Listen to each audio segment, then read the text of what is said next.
¿Qué tal? ¿Cómo están? Buenas noches, yo soy Phil. Esto es Big Mini School, nuestro curso online gratuito de diseño de juegos de Game Design. Esta es la clase 7. Y pues vamos a entrar en materia.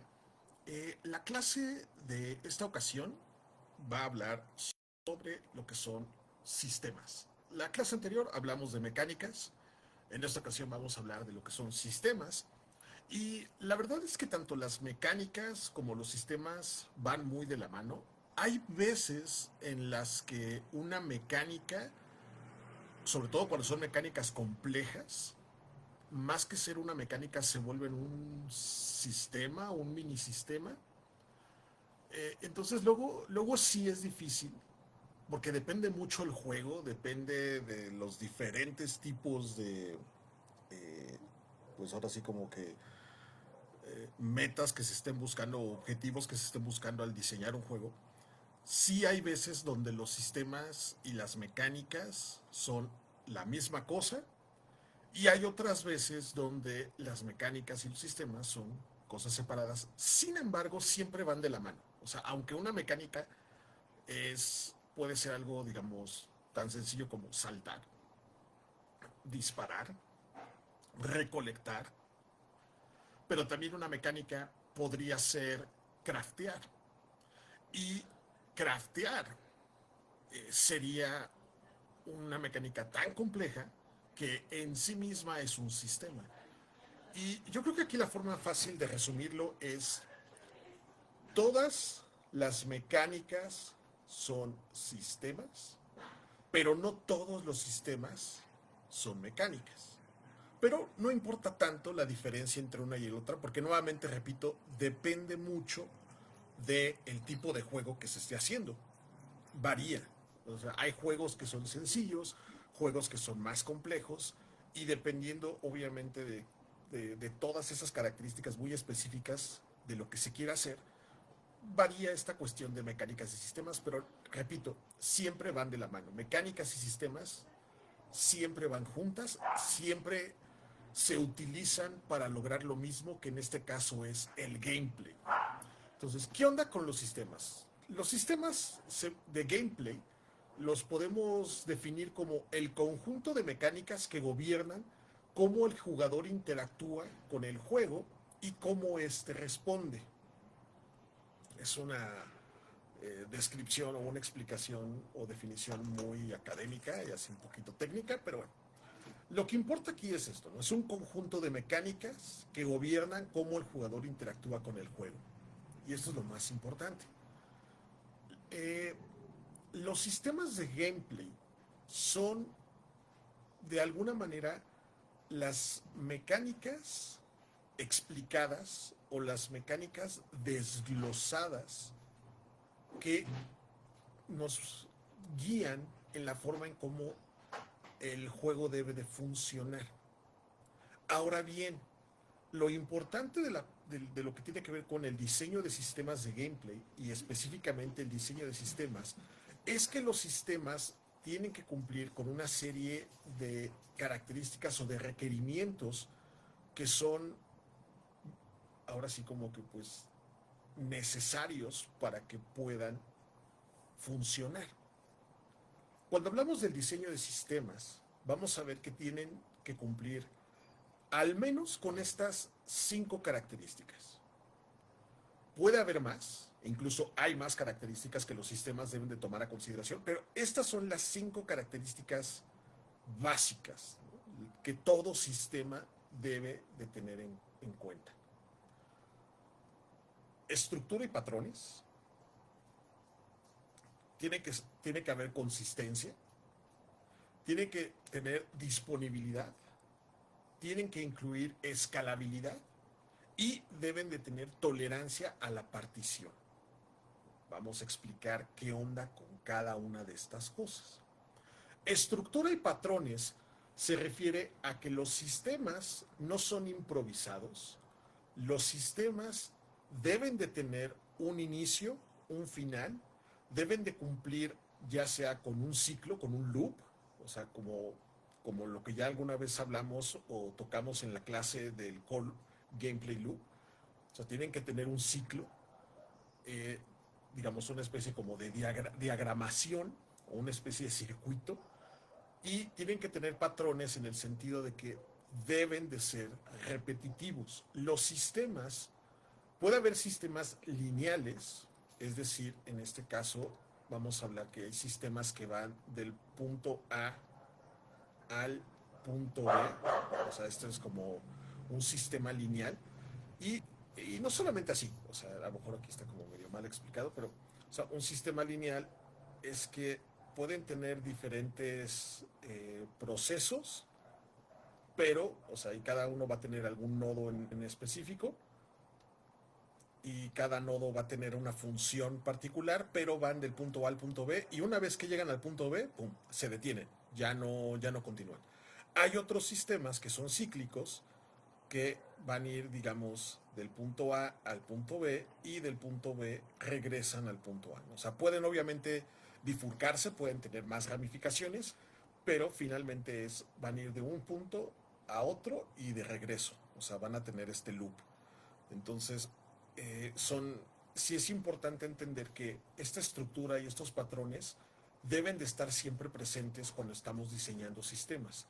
Pueden ser sistemas sencillos que solamente son de dos puntos, o sea, uno y otro punto, o pueden ser sistemas que son más complejos, donde incluso pueden tener bifurcaciones y a su vez estas pueden tener otras bifurcaciones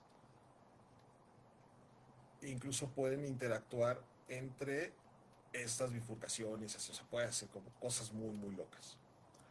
Luego, consistentes se refiere a que la consistencia es que siempre van a ser lo mismo. O sea, la consistencia es que siempre van a ir del paso 1 al paso 2, al paso 3, al paso 4 y así hasta los que se necesiten, ¿no? Etcétera. Algo inconsistente es cuando van del paso 1 y luego se van al paso 3 y luego al paso 8, luego al paso 2 y luego al paso 5. Esto de aquí es inconsistente. O sea, esto no es consistente, no tiene una secuencia. Y el otro, que sí tiene una secuencia, este sí es consistente. Entonces tienen que respetar una consistencia, tienen que llevar siempre un flujo, un orden, que va de la mano con la estructura y los patrones.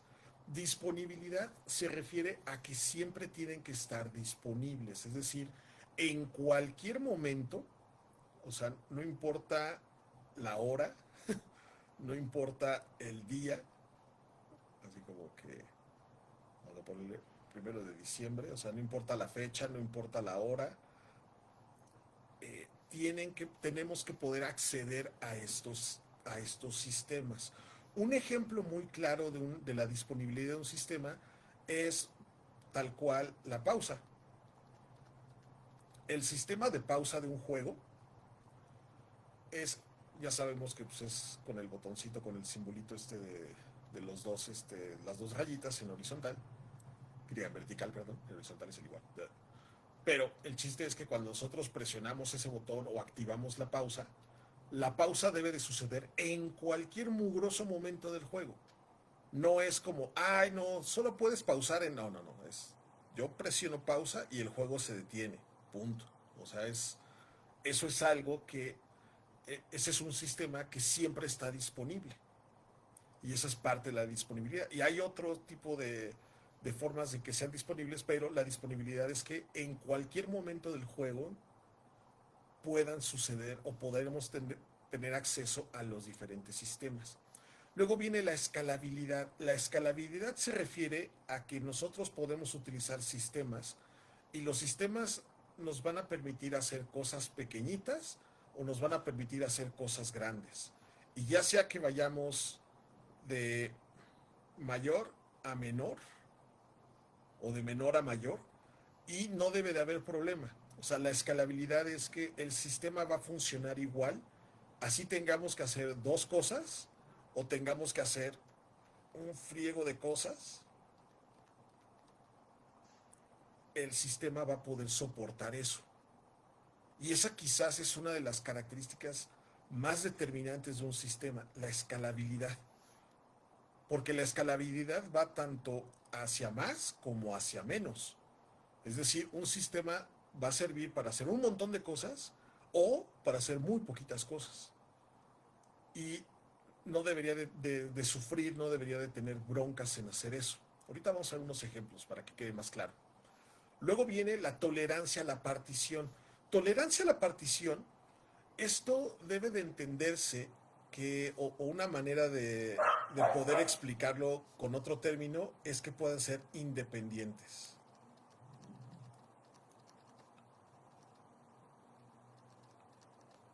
Independientes. Es decir, chale, ahí parece que no lo escribí bien. Espérame, independientes. Eh, y básicamente la tolerancia a la partición es que si nosotros tenemos el juego, vamos a poder. No sé qué ejemplo es este de ahorita. O sea, si nosotros tenemos nuestro juego, nosotros vamos a poder separar esa pieza específica del juego, o sea, esta piececilla la vamos a poder nosotros separar, y esta piececilla es el sistema, y el sistema va a poder funcionar por sí mismo, es decir, el sistema va a poder funcionar independientemente del juego, y independiente entre comillas, porque me queda claro que los sistemas necesitan estar interconectados y hay sistemas que tienen dependencias. Es decir, para que un sistema funcione, tuvo que existir o tiene que estar presente otros sistemas para que sea así. Pero, en teoría, podríamos tomar un sistema, separarlo completamente del juego, y ese mismo sistema se convertiría en algo único. No diría que se puede convertir en un juego por sí mismo, porque un sistema no necesariamente es un juego, pero puede convertirse en una app o puede convertirse en un widget. O sea, puede ser algo completamente independiente y funcionar en sí mismo. No va a ser un juego, pero puede ser algo que funcione sin necesidad de que el resto del juego esté presente. No tendría mucho sentido, pero debe de ser técnicamente posible. Entonces, estas vienen siendo las características que tenemos que tomar en cuenta cuando estamos diseñando sistemas. Ahora, vamos a hablar por algunos ejemplos para que quede más claro, porque entiendo muy bien que el tema de sistemas es muy abstracto y pues, con ejemplos es mucho mejor. Creo que el juego, o uno de los juegos que son ideales para poder explicar qué onda con los sistemas de gameplay es Minecraft. Porque literalmente Minecraft es todo el juego, es un friego de sistemas. O sea, es un gran sistema que está conformado por un montón de subsistemas y que hacen posible que el juego exista.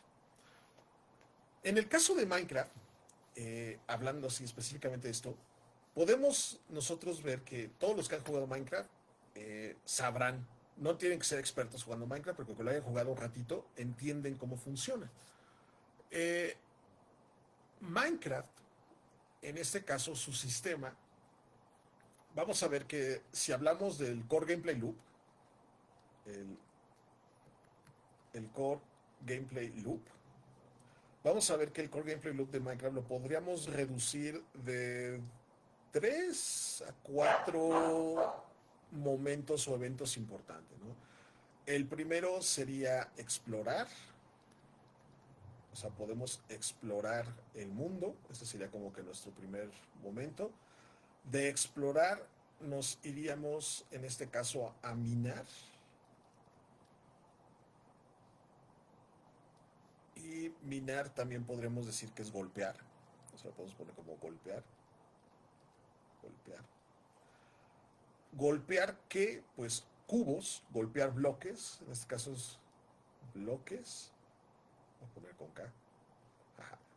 Entonces vamos a minar bloques o golpear bloques. De ahí nosotros vamos a, en este caso, obtener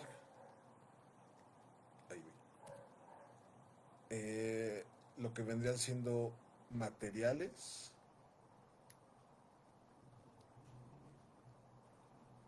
obtenemos materiales y de materiales vamos a poder craftear. Y este vendría siendo la manera en cómo se me acaba la pila. La manera en cómo es el core gameplay loop de Minecraft, ¿no? O sea, voy a quitar este para que no nos estorbe. Entonces, nosotros vamos a explorar, minar bloques, obtener materiales y craftear. El core gameplay loop es un sistema, pero es un sistema muy resumido. ¿Por qué? Porque obviamente de cada una de estos nodos va a expandirse todavía más. O sea, cuando hablamos de explorar, ¿ok? ¿Explorar qué? O sea, ¿qué implica explorar? Ah, pues explorar implica que nos vamos a poder mover, vamos a poder saltar, en algunos casos podemos volar, vamos a poder cavar, etcétera, ¿no? O sea, igual cuando hablamos de craftear, pues sí podemos craftear. Craftear puede ser algo como construir así una edificación sencilla, muy compleja. Podemos crear herramientas, podemos no solamente crear herramientas, podemos también crear materiales, que esos materiales son después utilizados para crear otras herramientas o construir otras edificaciones, etcétera, etcétera. Y minar bloques, pues obviamente vamos a minar diferentes tipos de bloques. Y la mecánica básica, por ejemplo, aquí de minar bloques, nos podemos ir a que la mecánica básica es golpear. O sea, vamos a golpear bloques y y va a haber bloques que van a necesitar más o menos golpes. Hay bloques, o sea, todos los bloques, excepto uno, que serían el bedrock, todos los otros bloques los podemos golpear y dependiendo con qué lo golpeemos, vamos a poder obtener el material antes o después. O hay veces donde incluso si golpeamos a un bloque con una cierta herramienta, puede ser o obtenemos el material antes o bien destruimos el material que estábamos pensando obtener.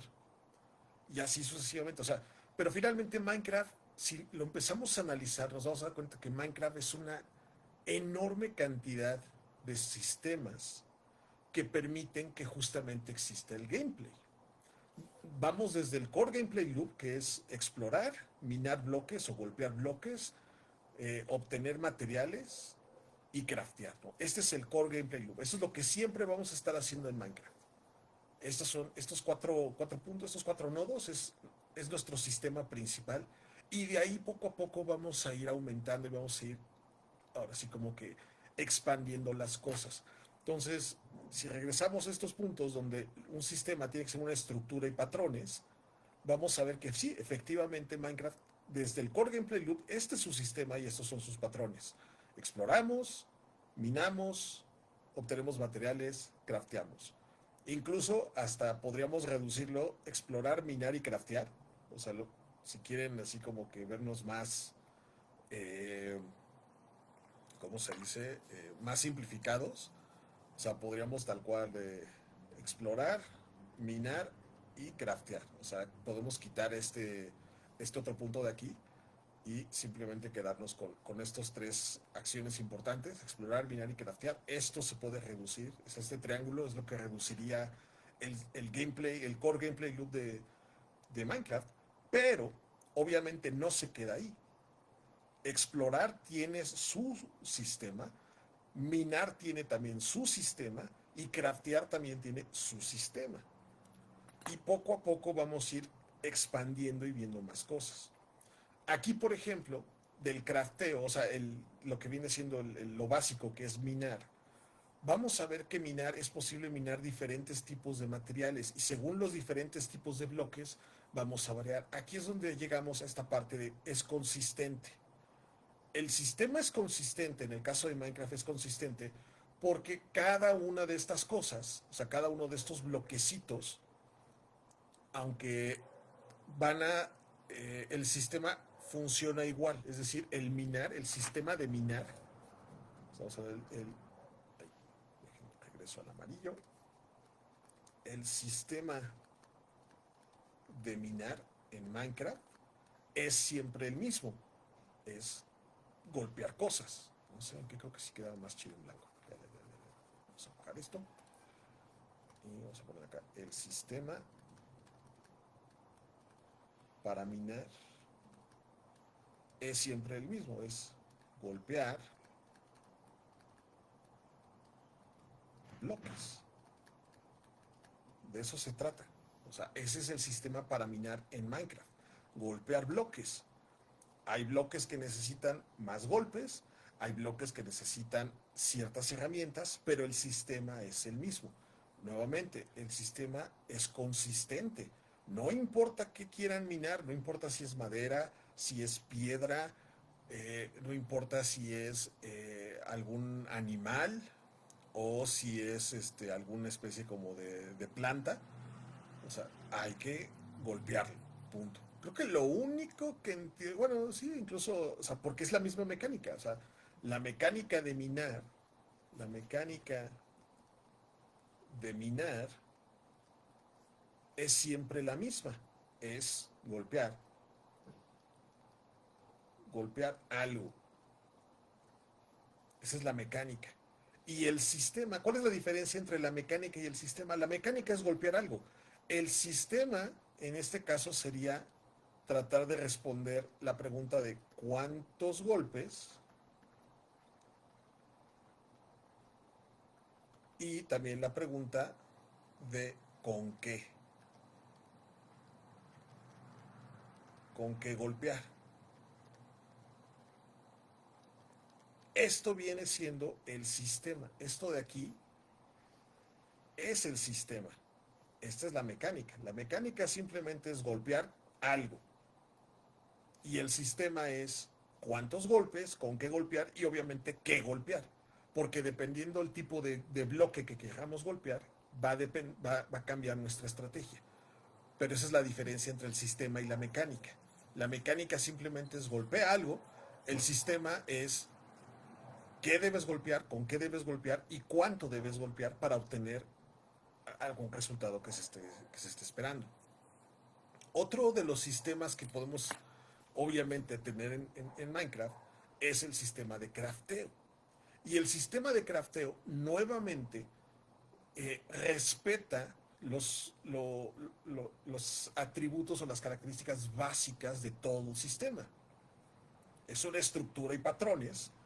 Aquí vemos cómo justamente a la hora de craftear, si queremos obtener un resultado, siempre vamos a tener esta estructura y estos patrones. Estructura es la retícula y patrones es la cantidad de objetos, la figura que deben de seguir y el tipo de material con lo que se debe de conformar. Pero aquí vemos cómo, dependiendo el uso, o sea, al final no importa qué objeto estemos crafteando, el sistema siempre es el mismo. La estructura y los patrones son siempre los mismos. Igualmente, consistente, otra vez, esto es consistente porque se mantiene igual. No hay variedad, o sea, siempre vamos a estar utilizando esta cuadrícula y siempre la mesa de crafteo funciona de la misma manera. La receta varía, pero la mesa de crafteo funciona de la misma manera. Luego, disponibilidad. Aquí, por ejemplo, la disponibilidad tiene un truco, porque todo el mundo sabe que en Minecraft, para poder craftear, necesitas primero la mesa de crafteo. O sea, necesitamos poder tener... No, espérense, esa no es la mesa de crafteo. Qué güey. La mesa de crafteo creo que ni está aquí. Bueno, para que todo esto suceda, necesitamos nuestra mesita de crafteo. Creo que es esta, ¿no? Esta es la de cartografía. O sea, necesitamos nuestra mesita de crafteo, la que tiene así el martillito, y podemos hacer cosas aquí. Incluso aquí tenemos la cuadrícula. Entonces necesitamos la mesa de crafteo. Si no tenemos la mesa de crafteo, nada de esto puede suceder. Pero la disponibilidad, aquí tiene, obviamente, en el caso de la parte de disponibilidad, dentro de Minecraft tiene un truco, porque no podemos acceder al crafteo, al menos que tengamos la mesa de crafteo. Pero una vez que ya tenemos la mesa de crafteo, entonces sí, simplemente es colocamos la mesa donde queramos. O sea, la ventaja de la mesa de crafteo es que la podemos colocar donde queramos. O sea, la podemos poner en nuestra casita, fuera de nuestra casa, la podemos dejar en algún lugar, podemos poner diferentes, crear varias mesas de crafteo e irlas acomodando pues en diferentes partes del mundo dentro de Minecraft. Puede ser en el Nether, puede ser en el ay, ¿cómo se llama el otro? Ya se me fue el nombre. Pero bueno, en los diferentes biomas, en los diferentes reinos, etcétera. Y siempre que camines o llegues a esa mesa de crafteo, vas a activar o va a estar disponible la posibilidad de craftear. Lo que siempre vamos a tener a la mano, eso es un hecho, es nuestra mochila o nuestro inventario de materiales. Tenemos un límite, no podemos así cargar todos los materiales que quisiéramos, pero sí podemos cargar los suficientes materiales como para poder hacer un montón de cosas con eso. Luego viene la escalabilidad y nuevamente aquí está el ejemplo de lo escalable.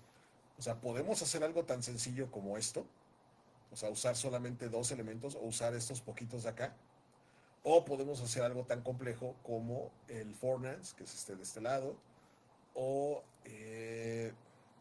o por ejemplo para crear así se me fue el taburete para los libros, o sea, crearlo de esta manera.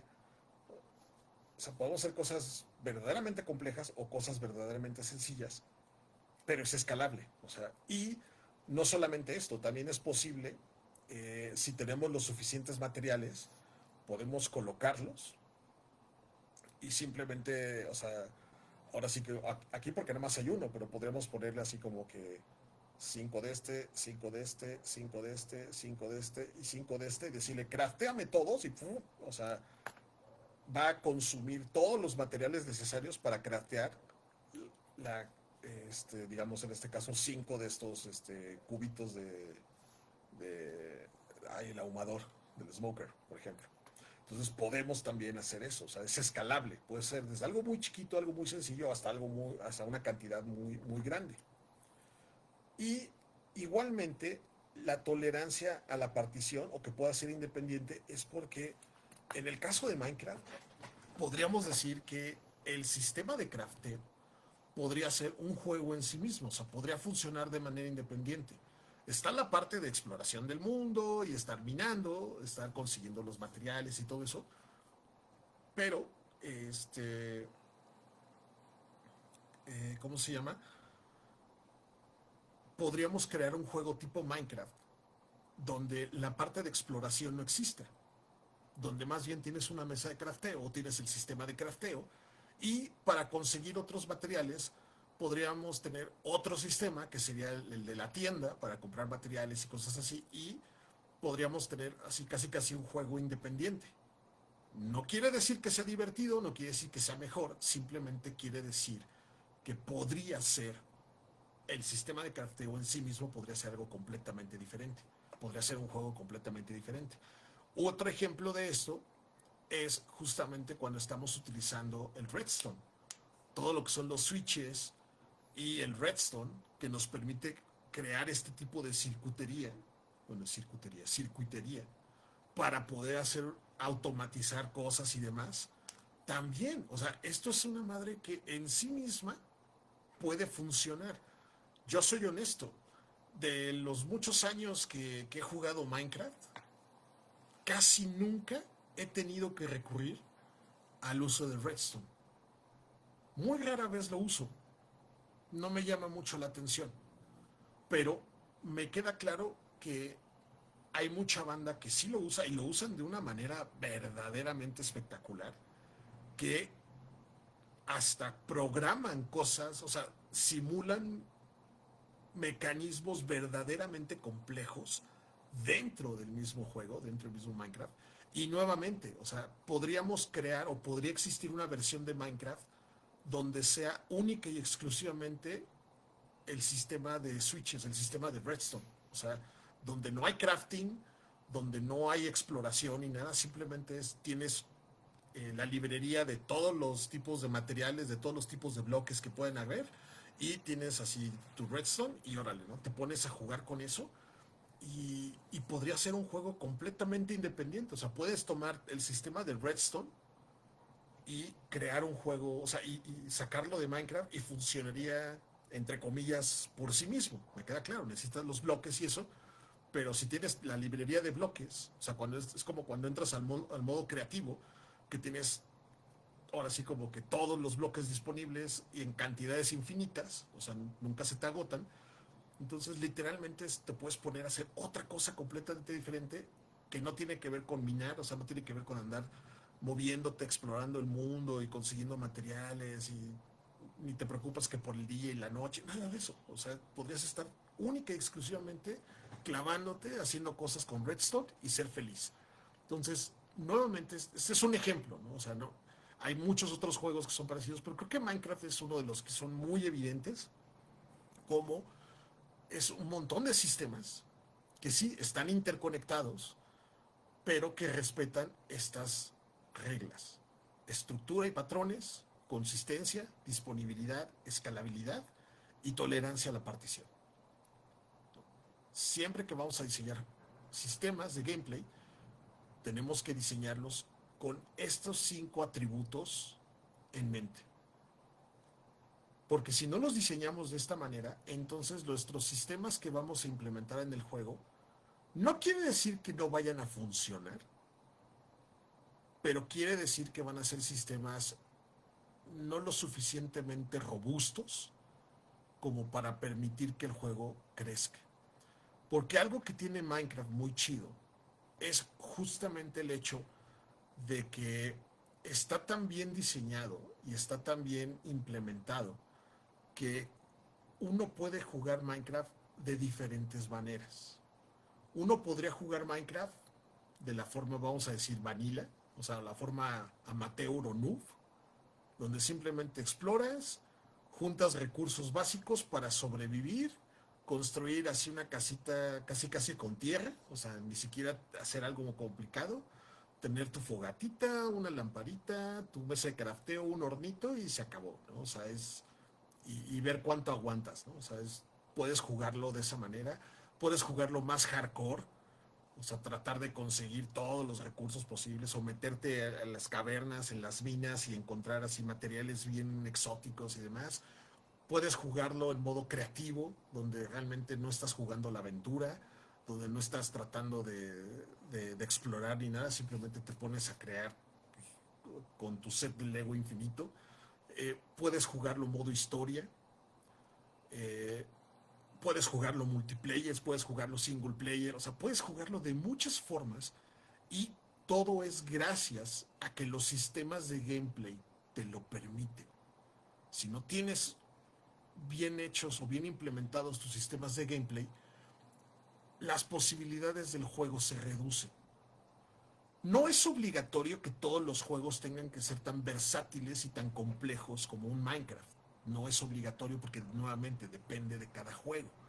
Un visual novel, por ejemplo, no debe, va a estar muy limitado en cuanto a lo que se puede hacer, pero algo que el visual novel sí tiene que tener muy bien diseñado es el sistema de diálogos y el sistema de flujo de cómo se va a desarrollar la historia, o sea, sí, el sistema narrativo.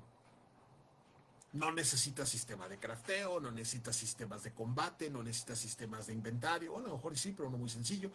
Pero finalmente, dependiendo del juego, va a depender los tipos de sistemas que se necesiten. Y me queda claro, no todos los juegos tienen que ser iguales, pero sí es muy importante que cuando se diseñen sistemas, los sistemas cumplan con estas características. Ahora bien, en cuanto a sistemas, vamos a ver, básicamente hay dos tipos de sistemas. Están los sistemas core, o el core system, o el sistema central, y están los sistemas de soporte, o sistemas complementarios. Puede haber más nomenclaturas, puede haber más definiciones o más, ¿cómo se dice?, clasificaciones de sistemas, Y podemos hablar de sistemas es que está el sistema de batalla, y está el sistema de diálogo, y está el sistema de misiones, y está el sistema ¿cómo se llama? El sistema de inventario, y el sistema del editor de personaje, y el sistema de talentos, y el sistema de no sé qué, o sea, sí, o sea, cada sistema puede tener nombre y apellido, pero básicamente cuando estamos haciendo un juego se reduce a algo muy sencillo. El core system, que es lo que hace que el juego funcione, y los sistemas de soporte, que son los que complementan y hacen que el juego jale. Nuevamente, el core system básicamente es el core gameplay loop.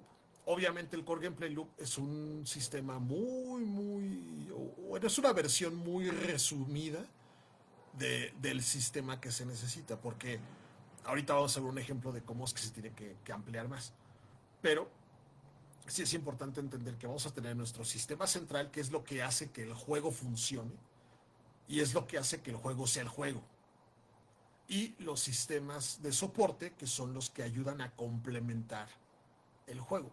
Un ejemplo de esto es algo que incluso ya vimos también en su momento con la clase del Core Gameplay Loop. Está el Core Gameplay Loop del First Person Shooter. El First Person Shooter va a tener justamente su Core Gameplay, su sistema Core, que es este. Este es su sistema Core, que es este de aquí, que es buscar y cazar enemigos, apuntar enemigos, disparar enemigos. O sea, este es el sistema Core. Y luego tiene sistemas de soporte. Un sistema de soporte va a ser este de acá, que es justamente el sistema de disparar enemigos, agotar balas, recargar arma y volver a disparar. O sea, y este subsistema o este sistema de soporte puede jalar de manera independiente a este otro. ¿Por qué? Porque no necesitas estar cazando enemigos ni apuntar a enemigos para disparar. Para disparar, lo único que necesitas hacer es presionar el gatillo de tu arma y tu arma va a disparar. Puede estar o sea, puede estar con el arma así hacia la pared y descargar completamente todas las balas, todo el cargador, y recargar las balas y seguir disparándole a la pared y no pasa nada. O sea, el juego no ¿cómo se llama? No se va a ver perjudicado por eso. Y después tenemos este otro sistema de soporte que engloba todo esto, que es justamente la parte de disparar enemigos y evadir ataque del enemigo.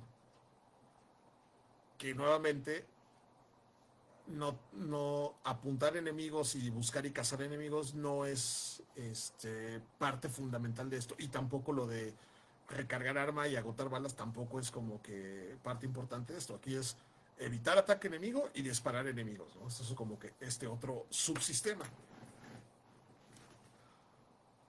Y cuando estamos justamente diseñando los sistemas de gameplay, lo que tenemos que hacer es partir del core gameplay loop y de los subsistemas o los sub gameplay loops, o estos complementarios, y a partir de aquí empezamos a profundizar o empezamos a desglosar los sistemas o la diagramación de cómo es que debe de funcionar el juego. Aquí es donde ya va a empezar a tener un poquito más de sentido lo que hemos estado viendo en clases anteriores. Es decir, el Core Gameplay Loop no es nada más un ejercicio creativo, no es nada más como, háganlo o traten de descifrar o traten de entender cuál es el Core Gameplay Loop del juego que quieran hacer nada más porque sí. No, es parte fundamental, porque una vez que tenemos el Core Gameplay Loop, el siguiente paso es crear los sistemas de gameplay, los gameplay systems. Y un ejemplo de esto, ahorita se los voy a enseñar. Un ejemplo es justamente tomar la base del Core Gameplay Loop y empezar a profundizar cómo funciona o cómo diagramar el sistema de gameplay. Un sistema de gameplay es algo así. Este es un ejemplo, esto para nada es el sistema terminado, pero es un ejemplo para que vean cómo es que se debe de trabajar. En los sistemas de gameplay, nosotros vamos aquí tal cual, este es un gameplay system. Gameplay system. Y en este caso es un gameplay system de un first person shooter, de un FPS. Y vamos a ver que en los sistemas de gameplay vamos a tener que utilizar, sí, una diagramación que tenga una estructura y tenga una lógica, pero sobre todo vamos a trabajar lo que vienen siendo tres elementos o tres tipos de nodos. Vamos a tener el nodo del objeto, o el famoso el Game Object. Vamos a tener el nodo de la acción. Vamos a tener el nodo, en este caso, del valor o la variable. Bueno, no la variable, sino el valor o el atributo. Y vamos a tener la acción también de lo que vendría siendo como el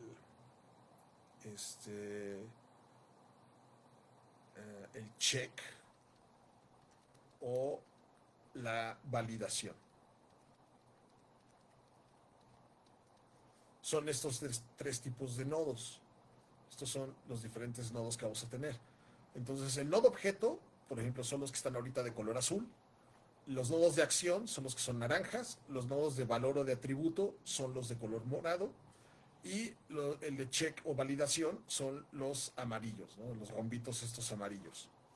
Entonces aquí vamos a ver cómo ir construyendo justamente el flujo y la lógica de cómo debe de ser el sistema. Aquí, por ejemplo, nuevamente esto solo es un ejemplo, no es el sistema completo, pero es para que se den una idea. Tenemos el player, el objeto player. Comenzamos prácticamente, siempre vamos a comenzar casi con el player, casi siempre, no siempre, pero por la mayor parte del tiempo comenzamos con el player.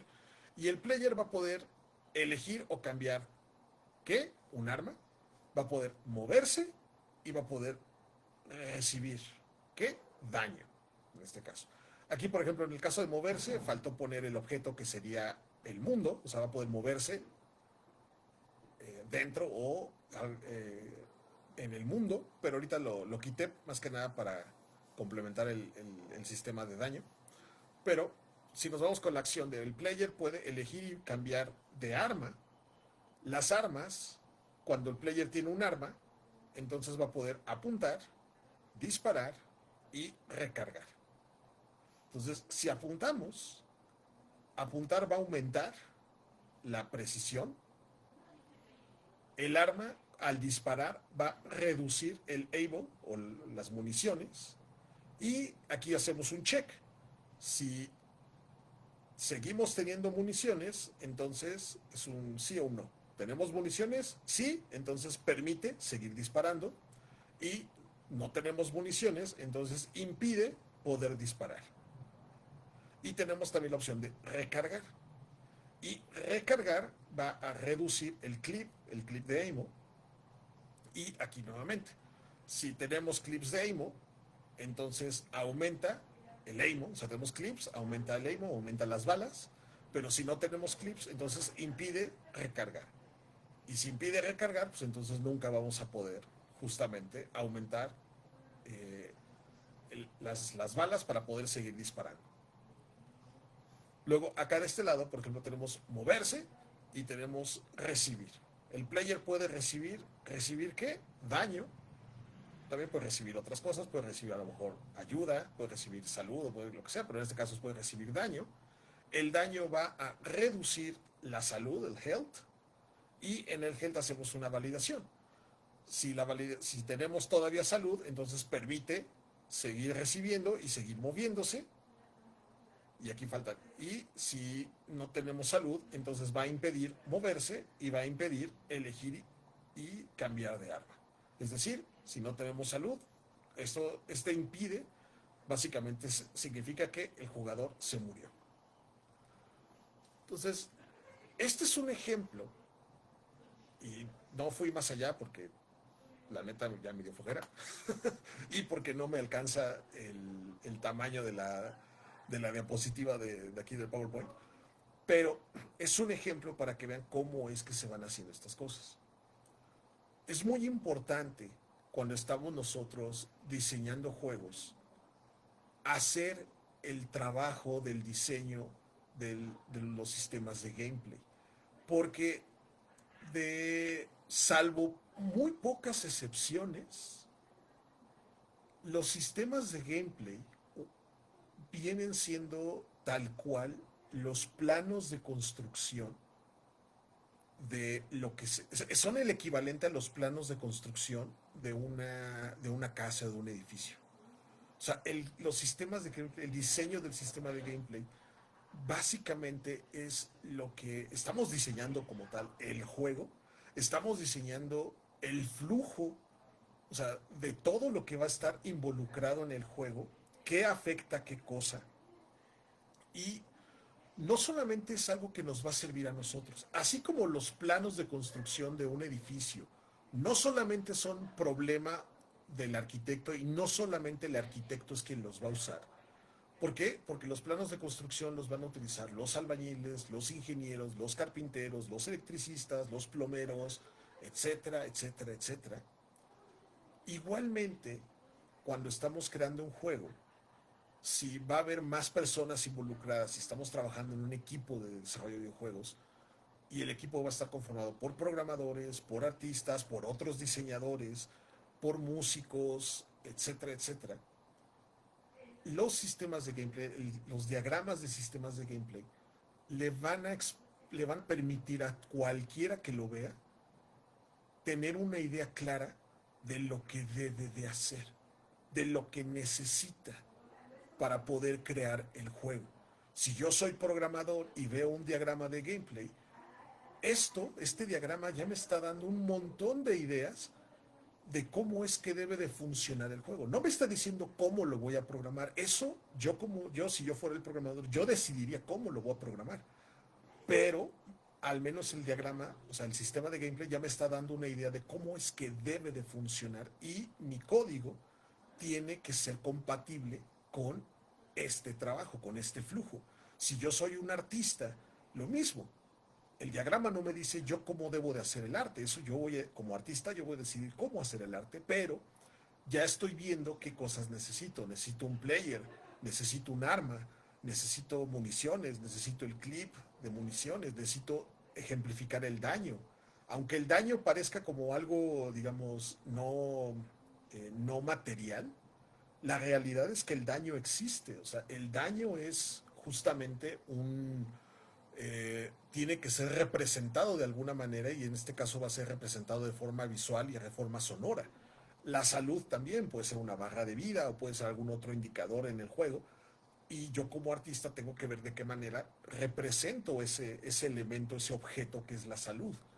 Y así sucesivamente y luego los diseñadores de audio y otros más se involucran y están viendo todo lo que se necesita y a partir de ahí es que se va a empezar a tener una idea más clara, más concreta, más definida, más precisa de lo que el juego es y lo que necesita ser creado o implementado para que el juego exista y funcione. Pero si hablamos específicamente desde el punto de game design y solamente la labor de los game designers o los diseñadores de juegos, el diseñar los diagramas de gameplay o los sistemas de gameplay es tal cual diseñar el juego. Y no solamente es diseñar el juego en elementos narrativos, o no solamente es diseñar el juego en una lista de objetos que pueden existir, sino justamente empezar a definir las relaciones y las dependencias que existen entre todas estas cosas. Y tener una idea muy clara de cómo es que debe de ser el funcionamiento. Me queda claro que en juegos más sencillos, juegos más pequeños, diseñar estos sistemas de gameplay es pues mucho más fácil y es mucho más amigable. Y también me queda claro que no todos los sistemas de gameplay necesitan ser diagramados tan meticulosamente. ¿Por qué? Porque hay algunas cosas que ya son de alguna forma pues intrínsecas en el tipo de juego. Por ejemplo, moverse, ¿no? O sea, en este caso, eh, si hablamos de la parte, o sea, el moverse, eh, podría diagramar, o sea, si quiero ser muy, muy así meticuloso, podría crear un diagrama específicamente de lo que implica moverse, ¿no? Pues es que para moverse tiene que haber un input. Qué horrible lo escribí. O sea, para moverse tiene que haber un player input, o sea, tiene que haber un player input. Y el player input va a afectar en este caso va a modificar la posición en X, Y y Z del personaje, porque es un juego en 3D, y también va a modificar la orientación en X, Y y Z del personaje, porque también es un mundo tridimensional, y estos a su vez tiene que actualizar la posición y bla, bla, bla. O sea, podría crear todo un diagrama que explique el funcionamiento del proceso de moverse o de la mecánica de moverse. O sea, y muchas veces es como, no es tan necesario porque sí, aunque se tiene que programar, no va a haber demasiado, o sea, y el moverse no es, o sea, sí puede haber cosas muy específicas en la parte de moverse, porque hay juegos, sobre todo en first person shooters, el moverse no nada más es, pues sí, que camines en el mapa o en el mundo, sino la velocidad, el salto, las distancias, qué tanta maniobrabilidad vas a tener y otro tipo de cosas más. Y cuando tienen que ser cosas así de precisas, entonces sí, va a ser necesario crear todo un sistema de gameplay o un diagrama del sistema de gameplay de cómo debe funcionar el moverse. Pero si vamos a decir que es un juego más sencillo y no tiene demasiadas cosas o no es demasiado complejo la parte de movilidad, pues podemos simplemente decir, pues moverse es tal cual, es moverse en direcciones, saltar, correr y, y ya, ¿no? O sea, y a lo mucho variar algunas cositas. O sea, y no es necesario profundizar demasiado, porque luego no es, digamos, no pasa nada si no somos tan complejos, ¿no? Igual disparar, o sea, cada una de estas acciones podrías tener su propio diagrama de cómo, o sea, apuntar, sí, apuntar aumenta la precisión, claro, pero apuntar de qué forma, ¿no? O sea, ¿qué implica apuntar? ¿Cuáles son los pasos para apuntar? ¿Qué elementos están involucrados en apuntar, etcétera, etcétera? Y sí, podríamos meternos, o sea, si somos muy así clavados, sí podríamos irnos muy a profundidad y hacer cosas muy sofisticadas. Y está bien, no digo que no lo hagan, pero tampoco es tan necesario.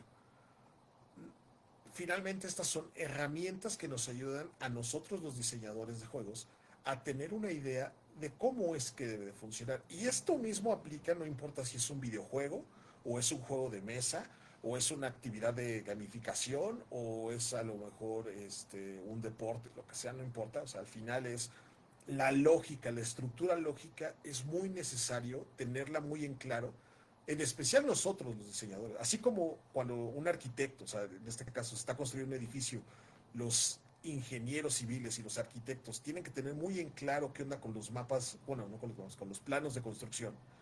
Igualmente, los diseñadores tenemos que tener muy claro cómo es que debe de funcionar el juego para poder dar instrucciones o para poder ayudar a los otros involucrados en entender qué es lo que tienen que hacer. Pero en fin, esto viene siendo el diseño de sistemas. Ya después podremos ir viendo algunos otros ejemplos. Voy a tratar de ver si en futuras clases ya no sea nada más como una ejemplificación explicativa, sino dar ejemplos más prácticos. Por ahí creo que puedo hacer algunas cosas. Pero finalmente creo que lo que importa aquí es entender eso, ¿no? Entender que diseñar un juego involucra tener que diseñar los sistemas de gameplay, tener que tener la capacidad de diagramar cómo va a ser el flujo y el funcionamiento de cada cosa que debe de pasar en el juego. Hay cosas que sé que no necesitan ser tan explicadas. Hay otras que sí, va a depender del tipo de juego que estén haciendo. Y me queda claro que cuando uno ve esto, eh, de pronto dices, oye, está como, ¿es obligatorio hacerlo? O sea, ¿en verdad tengo que hacer esto? No, no es obligatorio. Pueden omitir el paso, pero créanme que ayuda muchísimo. Y si obviamente son proyectos en los que hay pocos desarrolladores involucrados, a lo mejor son proyectos donde están ustedes solos o son un pequeño equipo de 3, 4 personas, no es necesario porque mucho de esto se puede comunicar verbalmente y se puede explicar de otra forma. Pero cuando son proyectos más grandes, donde sí van a involucrar diferentes equipos, donde hay mucha más gente trabajando, entre más gente esté involucrada, entre más dispersión exista de equipos, porque el proyecto es cada vez más grande, sí es más necesario, sigue sin ser obligatorio, pero es más recomendable hacer este tipo de diagramas porque ayudan a entender muy claro cómo es que deben de hacer las cosas. En fin, eso es todo por hoy en esta clase de sistemas de gameplay. Nos vemos la próxima.